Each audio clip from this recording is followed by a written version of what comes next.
Don't forget to subscribe TechVastVlogger and also tap the bell icon to never miss a video from us. In this video, we are going to demonstrate how we can install Storefront. We will also talk about some of the features available with Storefront and how we can make a use of those features. Once again, friends, my name is Nitin Lal and I welcome you all to TechVastVlogger.com. If you are new to my YouTube channel, then consider subscribing. Alright, let's begin. Welcome back, friends. Before performing the installation of actual Storefront server, let's quickly understand the system requirements here. I've written a small article here which is available on my website TechVastVlogger.com. I will leave this link under the description as well, so you can simply refer that too. Now, the one which I'm talking about here is the actual production environment. So in case if you're planning to set it up in your lab environment, then these much resources is not required. But in production environment, based on my experience, if you allocate these much resources on your Storefront server, then you shouldn't have any sort of resource crunch issues. So now if you talk about CPU, you should have at least 4 CPU. RAM, you should have at least 8 GB of RAM. Disk space, you should have at least 75 GB of disk space available in your production environment. Now in case if you're planning to perform an installation of Storefront in a separate drive, then you can split this requirement as well for disk space.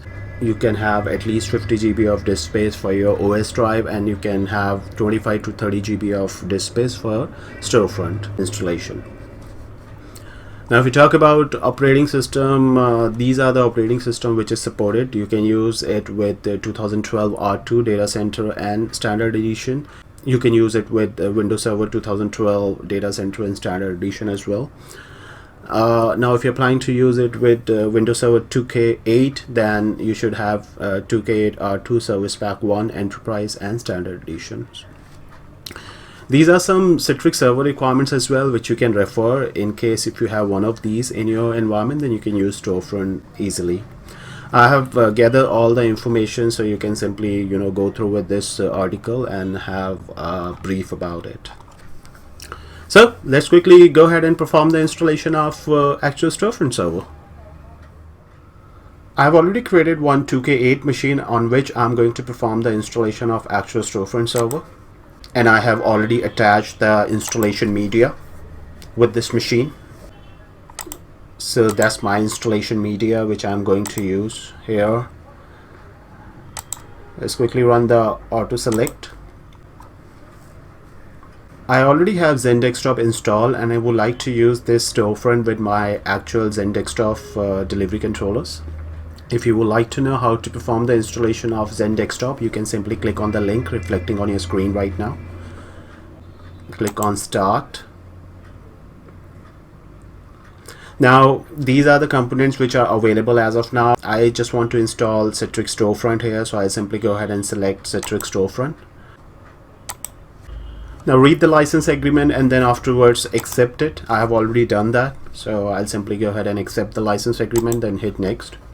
We are going to install Storefront here. In case if you would like to perform the installation on separate drive, you can select that from here.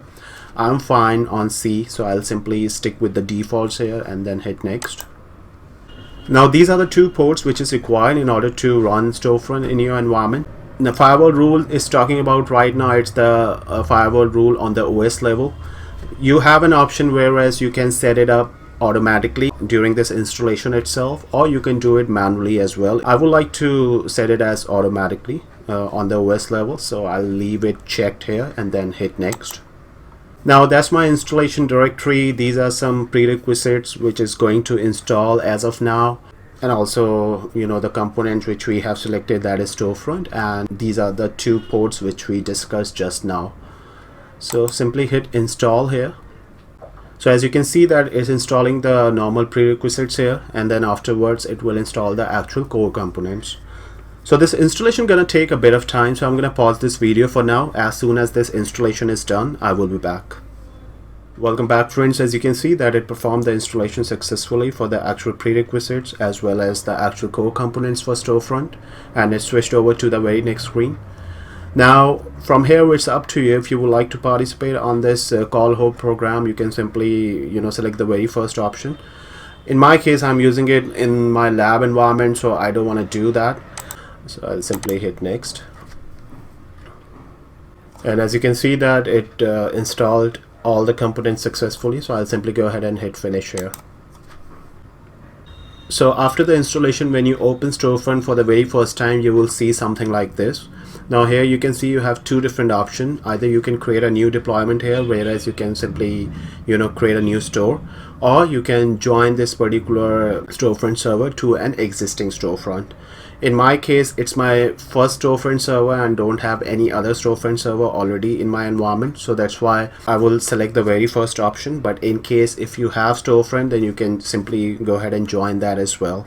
So I will show you how you guys can simply join the new Storefront to the existing Storefront in my next video. Now here, let's quickly go ahead and create a new deployment.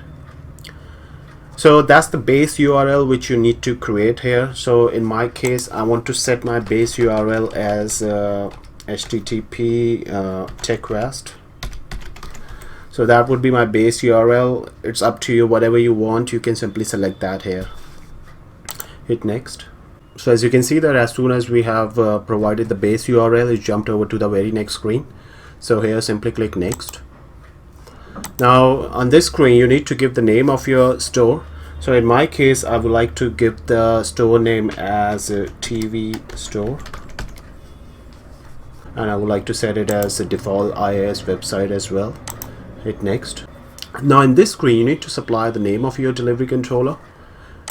So let's do that. Give it a display name. So let's give it a name as TechVast for now.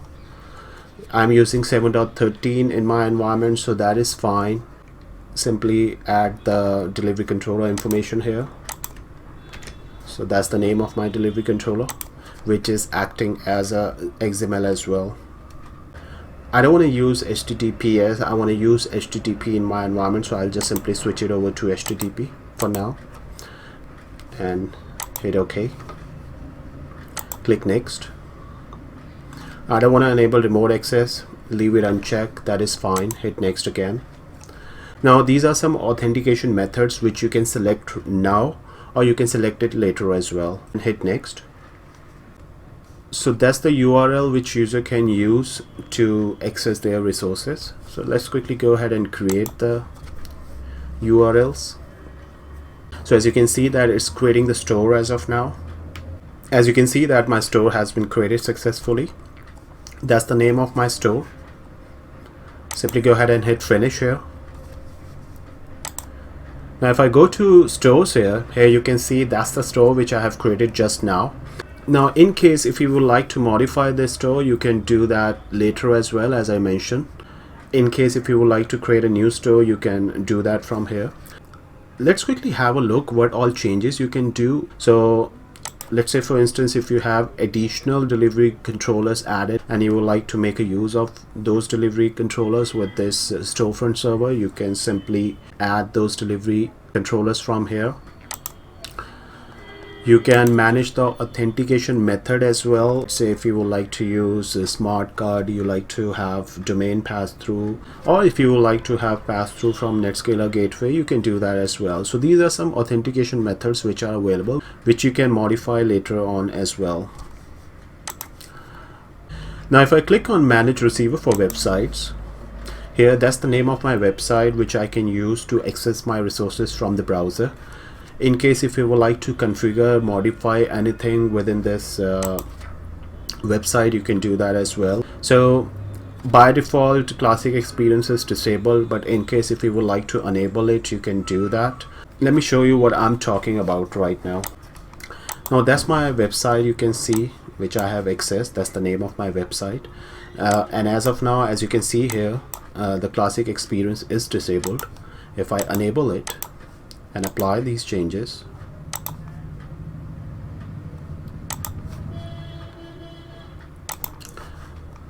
let's access my website again.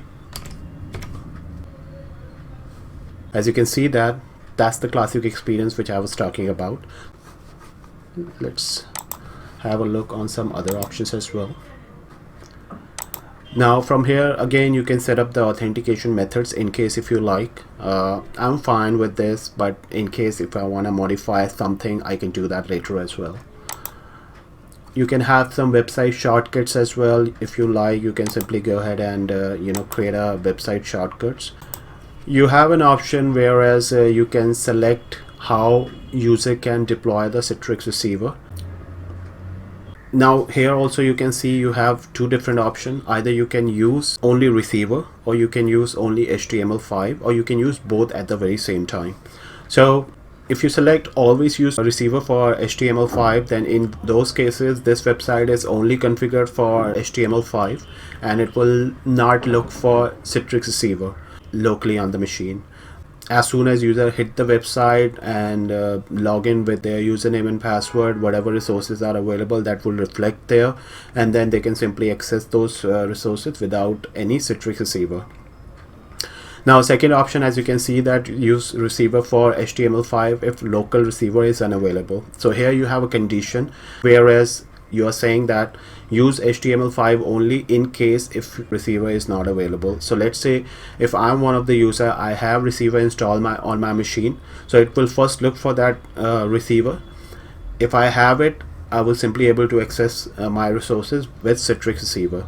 Now I have another friend of mine who doesn't have receiver installed in her machine, so she can simply go ahead and use the resources without having the receiver as well. So it will first look for receiver on the machine. In case if receiver is not available, then it will switch over to HTML5. Now let's say for instance if you have multiple sites and the deployment of Citrix receiver is quite tricky for you, then you can use this option as well. Whereas in case if user doesn't have Citrix receiver installed, still they can access their resources.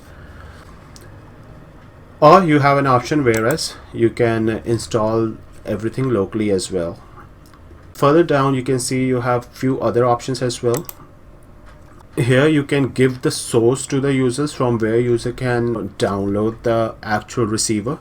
Either I can redirect users to the Citrix website, so whatever the latest version which is available on the Citrix website, it will simply download and install that receiver version for the users. Now the second option which is available, whereas you can place the files locally on the storefront server. User can simply access that local files from the storefront server and can install the receiver on their machine. Or you have an option whereas you can place the file on any of the remote server, whereas user can use the URL to download that receiver version. Now if you select one of these options, then you have a flexibility whereas you can manage the receiver version for all the users. Now let's say if you have very first option selected, in that case we know that Citrix is releasing the receiver version very frequently. Now let's take an example. Let's say I'm one of the users who accessed this storefront website and I don't have any Citrix receiver installed on my machine. During that point of time, as soon as I hit this website and I have this very first option selected to get the receiver version, at that point of time Citrix has, let's say, 4.3 as their newest version, and I simply downloaded it and installed it on my machine. One of my friend has accessed the environment on the very next day. On that day, for example, Citrix has released 4.4 Citrix receiver version. So whatever is latest, Citrix always push that particular version if you go to their receiver website.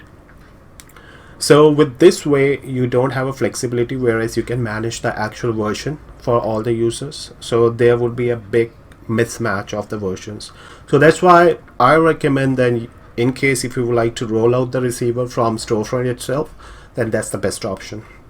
You can simply store one version of Citrix receiver on the storefront server itself and allow users to install it. But in case if you don't want to use any of these options, you can uncheck that as well. So in that case, let's say if you have any sort of tools available like let's say SCCM, then you can simply roll out one receiver version with SCCM for all the users. Now if I switch over to the very next option, that is session settings. Now from here you can simply set the server communication attempts, you can set the communication timeout durations, you can set the session timeouts, you can set the sign-in timeouts as well. Now here you have workspace control. That is also one of the good options available. That option was there with web interface as well. Now here I have few different options available. During the log off, what sort of log off action you would like to set up, you can do that from here. You would like to disconnect, you would like to terminate, or don't want to do anything, you can simply set that from here. Now if you would like to enable workspace control, you have few different options available. You can automatically reconnect to the session when user logs on. Let's say if user has any older session there, as soon as they log in back to the storefront site, they will reconnect to their existing sessions. Now here you have an option whereas you can give these two buttons as well to the users. You can give them reconnect button if you like. You can give them disconnect button as well. So by default it is not available, but in case if you would like to provide this options to the users, you can do that from here. Now from this client interface settings, you have an option whereas you can control the end user experience. Now let's say for instance you have one user who has one desktop assigned on his or her ID. As soon as user supply his or her credentials and get into the storefront site, if that user contains only one desktop, it will launch automatically at the very same time. But let's say if that user has multiple desktop assigned, then in those scenarios it will not auto launch. But in case of one desktop, it will always auto launch if this option is selected here. So if you don't want that user experience, then you can simply uncheck that as well from here. Now from here you can simply manage the view as well for the users. Now by default, as you can see, it's set to show both views. Let's quickly understand what exactly that means. By default is set to show both views. So as soon as user get into the storefront site, they will be able to see two different tabs. One is for application, other one is for desktop. Now in case if you don't have desktops, you just have applications, then you can select this very first option, whereas you can restrict a user view to show the application only. Now again, if you don't have any application, let's say if you only have desktop, you can select show desktop view only. If you have both, you can leave it on default here. You can set the default view as well. You can have it set as application, so as soon as user hit the storefront site, they will first see the application view and then next one is the desktop view. But in case if you would like to reverse it, you would like to show their desktops to the users first, then you can select the second option, which is desktops. I will leave it on default. I will set it as auto for now. Now here you can see you have some advanced settings available which you can tweak as per your requirement, but normally I haven't seen anyone who actually tweaks these advanced settings. But in case if you would like to do it, you have some separate requirement based on your environment, then you can tweak it here easily. Just cancel it out. Again, if you would like to configure remote access, you can do that from here. I don't want to do it, so I'll just leave it unchecked for now. Now if I click on configure store settings here, I have few options available. This user subscription is one of the options actually which is available with storefront only. If you talk about the old web interface, this option was not at all available. Now if by default you can see that it's set as enable user subscription self-service store. So in those scenarios, as soon as user hit their website, either with web or with the receiver, they cannot see anything. They need to subscribe for their applications. It has some advantages and disadvantages also. Let's say if user doesn't want all the application to be visible, they will only be able to see those applications on their application pane which they have subscribed. Or if you don't want, you can simply disable that as well. So that would be the old method. As soon as user log in to storefront site with receiver or with the web, they can simply see all the application which is assigned by the admin to that user. Now here you can configure the Kerberos delegation. By default it is disabled, but in case if you would like to enable it, you can do that. You can optimize the HTTP routing if you like. Let's say if you have GoToMeeting, GoToWebinar or GoToTraining in your environment, you are frequently using it, so you need not to create any delivery group to give them those shortcuts. Now from this screen you have an option whereas you can advertise your store as well. As you can see, by default it is checked, but you can hide that as well if you like. Let's say for instance, if you have it checked, then user does have a flexibility whereas they can simply chip in their email address within the Citrix receiver. Let's say if I'm one of the user, I don't know what my store name is, what's the actual link to access the store. I can simply supply my email ID, submit that, and then afterwards it will discover the store for me automatically. But let's say if you select the second option, hide store, then you don't have that flexibility. You should have your store name with you to access your resources. So you have to either supply it manually, or you can do it during the installation as well by including some additional parameters while installing the Citrix receiver for the users. Now here also we have some advanced settings. Again, you can simply tweak it based on your requirement. I haven't seen much of the users actually tweaking these settings, but in case if you have any requirement whereas you need to do that, then you can do that from here. So that's all I have for now. Thanks for joining me for this course. I will see you in the very next tutorial of mine. If you haven't subscribed my channel yet, then consider subscribing. Until then, I hope this has been informative for you, and I would like to thank you for viewing.